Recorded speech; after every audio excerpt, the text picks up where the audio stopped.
Por que coisas ruins acontecem se Deus é bom? Isso, se você não conhece, o que chamamos de teodiceia, o problema do mal, não é? É um dilema, um problema filosófico e teológico antigo já, né?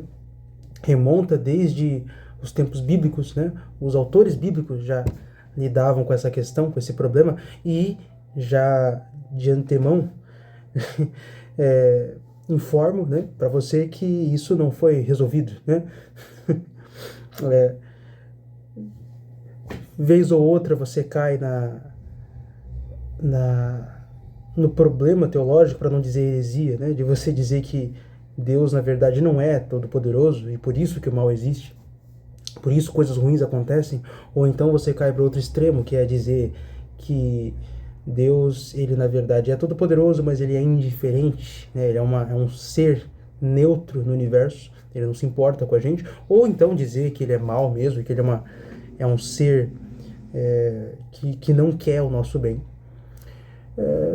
Todas essas outras afirmações são complicadas para fé cristã ortodoxa, porque a fé cristã ortodoxa sustenta que Deus é todo-poderoso, é onisciente, onipresente, onipotente, ele pode todas as coisas, ele é um ser transcendente, mas ele é bom, ele é justo e ele é santo.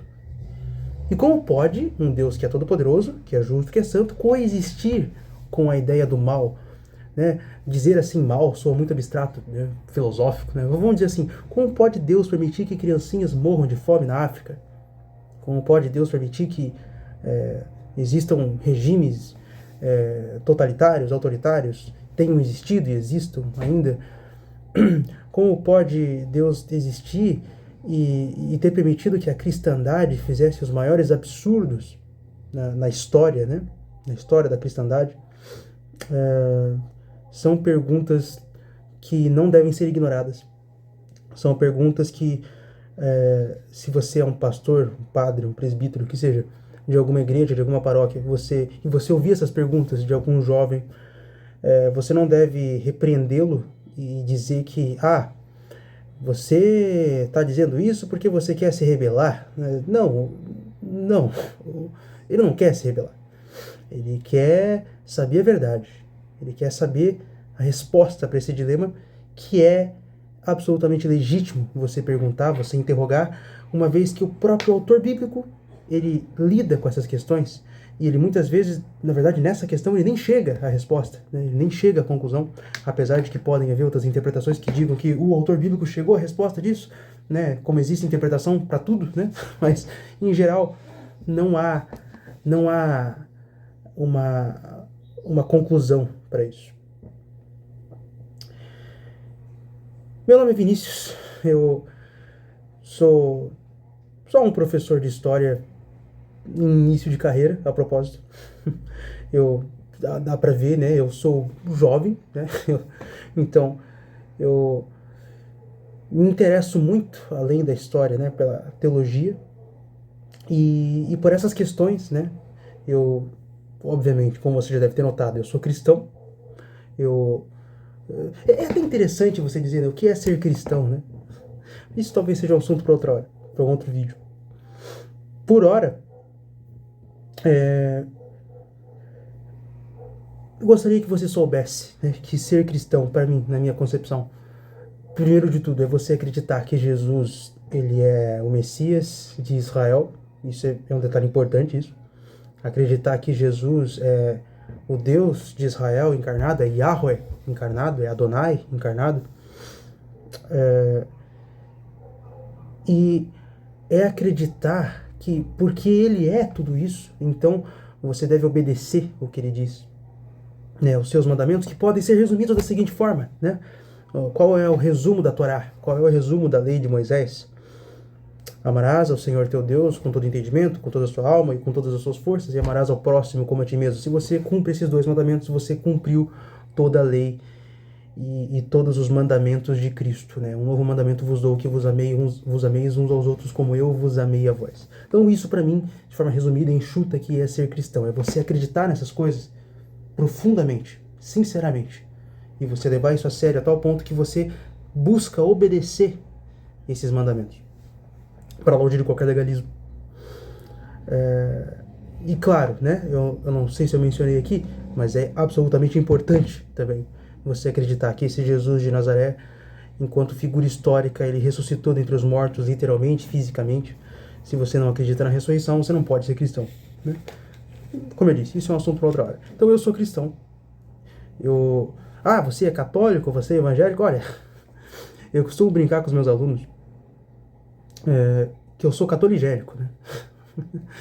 Talvez alguns aqui fiquem, como assim? Talvez outros fiquem até um pouco brabos comigo, né? Não, você tem que se posicionar. Enfim, eu considero meus irmãos, minhas irmãs, todos aqueles que acreditam em tudo isso que eu falei, né, aqui e que buscam viver dessa forma. Não faço essa diferença. Mas então vamos ao problema do mal, né? O que eu vou propor aqui agora não é a solução, obviamente, porque quem sou eu, né, para tentar resolver o problema do mal, que nem o autor bíblico resolveu, nem 2000 anos de debates teológicos resolveu isso. Eu, aqui um jovem de 24 anos, vai tentar resolver? Não, obviamente não tenho essa petulância. O que eu vou propor, na verdade, é como você lida com isso. Como você vai lidar com isso que a gente chama de problema do mal. Então, eu gostaria que a gente pensasse da seguinte forma. A gente deve entender que essa pergunta, por que coisas ruins acontecem se Deus é bom, ela tem um problema de ordem epistêmica. Como eu posso dizer? É um problema, é um erro de epistemologia da crença, da fé. O que eu quero dizer com isso? De onde vem a nossa fé? Por que nós acreditamos? Nós acreditamos porque nós desenvolvemos um discurso lógico, racional, filosófico, que seja sobre Deus. Nós acreditamos porque nós temos a tentativa de resolver problemas lógicos no campo metafísico. A gente discursa sobre ideias abstratas, a gente vagueia, a gente faz elucubrações sobre o ser divino, e daí, dessa elucubração, é de onde vem a nossa fé. A gente cria um discurso sobre Deus. Vamos lá, Trindade. A Trindade. Pai, Filho e Espírito Santo. Esse discurso sobre Deus, ele veio primeiro na fé cristã, ou o que aconteceu foi um evento concreto primeiro? A fé do povo de Israel no Velho Testamento, ela veio porque algum filósofo, algum profeta, algum pensador disse: vocês devem acreditar que Deus existe, que só Ele é Deus e vocês devem adorar somente Ele? Ou ela veio por causa de um evento histórico, um evento concreto, localizado no tempo e no espaço, a qual nós hoje chamamos de Êxodo, né? Quando Deus enviou Moisés para libertar os filhos de Israel do Egito. A fé, percebe? Ela não vem de uma abstração. A fé, ela vem de um evento concreto, né? Deus, ele é onisciente, ele é onipresente, ele é onipotente, ele é transcendente por essência. Ele não está contido pelo nosso universo. E ao mesmo tempo, né, ele permeia todas as coisas. Esse Deus, se a gente adora mesmo esse Deus, que transcende todas as coisas, ele não cabe na nossa cabeça. Então, é muita petulância a gente pensar que pode tentar explicar as ações de Deus, né? Eu acho que problemas de ordem filosófica e teológica, como o problema do mal, os paradoxos de Deus, né? Isso é inevitável, né? A partir do momento que você acredita num Deus que transcende todas as coisas, é óbvio que ele vai gerar aparentes contradições, paradoxos, que seja, porque isso está na natureza dele. Está na natureza de Deus a gente não compreendê-lo, né? Mas eu não estou, antes que você diga, meramente jogando a questão tangenciando a questão e jogando para a soberania de Deus, né? Apesar de que isso é absolutamente correto, né? E de certa forma, em parte, é o que eu estou fazendo aqui. O autor do livro de Jó, ao lidar com o problema do mal, ele também faz isso, né? Jó, depois que Deus faz as perguntas para ele, Jó, põe-te em pé como homem, eu vou lhe fazer algumas perguntas e você vai responder. Você já ordenou que o sol nascesse, Jó? Você já posicionou a ursa maior? Jó, ele responde com: tapa minha boca com as minhas mãos, porque eu falei de coisas que não sabia. A soberania de Deus, né? Deus é excelso e sublime, nós não o compreendemos. Se não me engano, essa é uma das falas de um dos amigos de Jó. Eu não estou meramente jogando a questão para a soberania de Deus. Eu estou dizendo que se a gente parte da ideia de que o objeto da nossa fé é um Deus transcendente, é óbvio, é lógico que vai haver paradoxos, que vai haver lacunas. Isso é óbvio. Né? Pensa bem, os cientistas, eles batem a cabeça para entender a realidade, né? E eu não estou desmerecendo os cientistas, eu mesmo acredito muito na ciência. Eu não nego a ciência, apesar de ser cristão. Cristão normalmente ele tem essa fama de ser negacionista, né? Eu não nego as descobertas científicas, os consensos acadêmicos, né? Então os cientistas, eles batem a cabeça para entender a física, a biologia. Existe o dilema entre mecânica quântica e mecânica clássica. Isso só para exemplificar. Então, quanto mais aquele que é o autor dessa realidade complexa, que a própria realidade ela é difícil de entender, quanto mais o ser que originou a realidade. Né? Então, não sei se vocês estão me acompanhando na linha de raciocínio aqui. O que eu quero dizer é que Deus ele é incognoscível. Ele é incompreensível. Então o problema do mal é uma coisa que é inevitável. Assim como outros dilemas também. Quando aquele ateu que se acha muito sabido e chega para ti e diz: se Deus é todo poderoso, por que ele não pode criar uma pedra que nem mesmo Deus pode carregar? Isso beira a interrogação, desculpa a expressão, idiota. Tá? É uma pergunta idiota. Tá? Porque ele acha, né? O ateu ele acha que chegando para ti com esse negócio da pedra, né? Ou então com o problema do mal, ele acha que a gente não vai, isso vai abalar a nossa fé. Não vai abalar a nossa fé.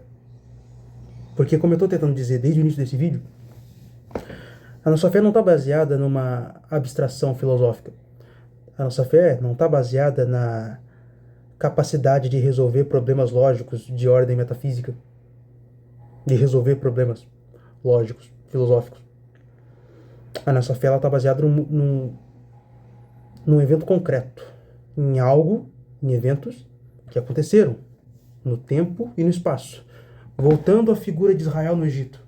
Quando que os filhos de Israel passaram a acreditar nesse Deus? Quando eles saíram do Egito. Quando os exércitos de Faraó se afogaram no Mar Vermelho, ou no Mar de Junco, se preferir. A fé é uma coisa que é interessante, né? Mark Bloch, né, o historiador, cofundador da Escola dos Análises, ele costumava dizer que o cristianismo ele é uma religião de historiadores, né? Porque ele celebra os faustos da vida de um Deus na história, né? Então, é uma coisa interessante isso. O cristianismo, diferente das outras religiões afro-brasileiras, budismo, por aí vai, ele não parte de uma experiência nem abstrata, como eu estou dizendo aqui, abstrações filosóficas, e ele não parte também de experiências místicas e subjetivas. Né? De repente eu entro num estado de êxtase, eu me vejo fora do meu corpo, então eu ouço vozes. Não. O cristianismo ele parte, de novo, de um evento concreto. Os primeiros cristãos eles viram Jesus crucificado. O povo viu. Jesus estava morto, era inegável. O documento mais antigo que vai falar sobre a ressurreição de Jesus, que antecede a redação dos evangelhos, escrito por volta do ano 53, 54 depois de Cristo, mais ou menos, 1 Coríntios, capítulo 15, ele atesta isso. Que os primeiros cristãos, eles passaram a acreditar a partir da experiência de ver o Cristo ressurreto. Né? Cerca de 500 pessoas ao mesmo tempo viram Jesus, além dos próprios apóstolos. E depois o próprio Paulo, São Paulo, ele chegou a ter essa experiência de ver Jesus vivo, de novo, falando com ele. Então essas coisas são dignas de nota, são dignas de consideração. A nossa fé, ela não parte da metafísica para o concreto. Ela parte do concreto para o metafísico. Então, o problema do mal não abala a nossa fé. Só expõe o fato que nós já sabíamos, que Deus é grande e nós não entendemos ele. A nossa fé, ela não parte da metafísica. A nossa fé parte do concreto. Nós podemos não saber resolver o problema do mal, mas nós sabemos que Jesus ressuscitou dentre os mortos. E isso basta. Né? Se você perguntasse para um dos apóstolos, né, se ele entendia o que estava acontecendo, né, quando Jesus ressuscitou, ele diria, não sei. Eu acho até interessante aquele filme, Ressurreição, não sei se vocês já viram,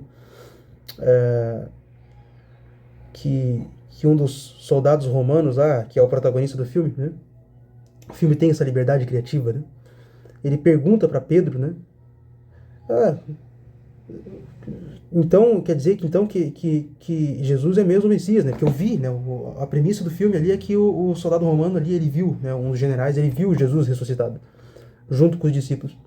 Daí ele, né? Ele olha, então quer dizer que esse homem então é o Messias mesmo, quer dizer então que ele vai liderar vocês contra Roma e é isso, né? Aí Pedro responde, não sei. Na boa parte do tempo a gente não entende o que está acontecendo. A gente só vê as coisas acontecer.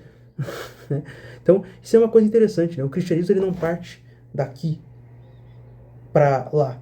Não são pressupostos interpretativos que definem o concreto que está acontecendo. É o concreto que define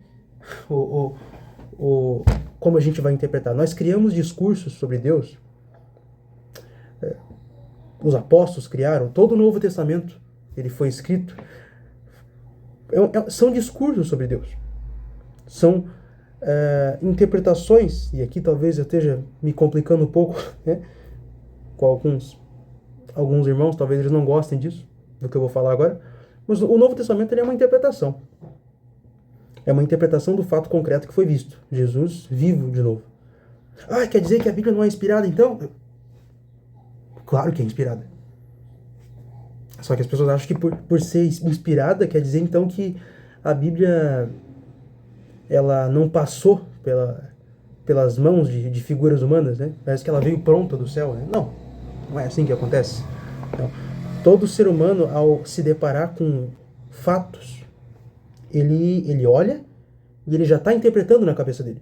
Então os discípulos viram Jesus ressurreto, né? João escreve lá em 1 João, o que era desde o princípio, o que vimos e ouvimos, o que temos contemplado com os nossos olhos e as nossas mãos tocaram, né? Então eles viram Jesus vivo. Eles tocaram dele, comeram com ele. E eles interpretaram os fatos a partir disso que eles viram e do que eles tocaram, né? Toda a teologia do Novo Testamento, ela vem a partir disso, né? Dessa interpretação dos fatos concretos. Então, de novo, eu já disse, vou dizer de novo, a fé cristã, e aqui eu estou dizendo católicos, evangélicos, coptas no Egito, igreja ortodoxa grega, o cristianismo, a cristandade. O cristianismo, ele não parte de elucubrações sobre o metafísico para o concreto. Ele parte do concreto para o metafísico. Nós não criamos discursos sobre Deus antes dos fatos acontecerem, antes de Deus colocar o dedo na história. Nós criamos discursos sobre Deus depois que ele coloca o dedo dele na história. Porque se Deus continuasse lá na transcendência dele e nunca fizesse nada, a gente nunca saberia nada sobre ele, né? A gente nem saberia se ele existe. No máximo a gente ia olhar para a criação e pensar, deve haver algum Deus, mas a gente não saberia nada sobre esse Deus. Agora, se esse Deus coloca o dedo dele na história, tira o povo de Israel do Egito, ressuscita Jesus entre os mortos, então a gente já tem alguma informação sobre esse Deus, né? Eu não sei se eu fui claro, né, aqui no que eu quis dizer, mas então assim, quando começamos a juntar as peças, né, acerca do que Deus deu a conhecer de si mesmo, e ainda mais de forma definitiva, por ocasião da ressurreição do nosso Senhor, então, com humildade epistêmica, passamos a começar a conhecer Deus, e não uma caricatura dele. Então essa é a forma de você lidar com o problema do mal. Não de você resolver, é você lidar. Você assumir que você não pode explicar tudo, assim como a ciência não tem pretensão de explicar toda a realidade, né? Assim também o cristianismo não tem a pretensão de explicar toda a realidade. O cristianismo ele funciona muito mais como uma fé que interpreta fatos concretos, como a ressurreição de Jesus, ainda mais a ressurreição de Jesus, o evento Cristo, na verdade, né? Toda a vida de Jesus, mas eu dou uma ênfase maior à ressurreição, e talvez isso seja um assunto para outro vídeo, mas o cristianismo ele olha para esses acontecimentos, em específico a vida de Jesus de Nazaré, ele coloca aquilo como centro da sua cosmovisão, e ele cria uma narrativa sobre a realidade em cima daquilo, e isso basta para o cristão. Ele não precisa saber responder todos os dilemas filosóficos sobre Deus. Ele só sabe que algo aconteceu na Judéia do primeiro século, algo estranho demais para poder ser ignorado. Então era isso que eu tinha para dizer. Essa era a reflexão de hoje. Não se esqueça de deixar o seu like, de colocar nos seus comentários, no comentário ali o que você acha, sua opinião sobre isso tudo. Que você possa refletir sobre isso, pensar sobre isso. A minha intenção aqui não é estar certo, eu não sou infalível, eu não sou o Papa, eu não sou as escrituras inerrantes, eu não sou nada disso. É apenas uma reflexão, né, de um cristão. Posso estar certo, posso estar errado, talvez meu argumento precise de ser refinado, talvez, possivelmente, provavelmente. Mas é isso, que Deus abençoe você.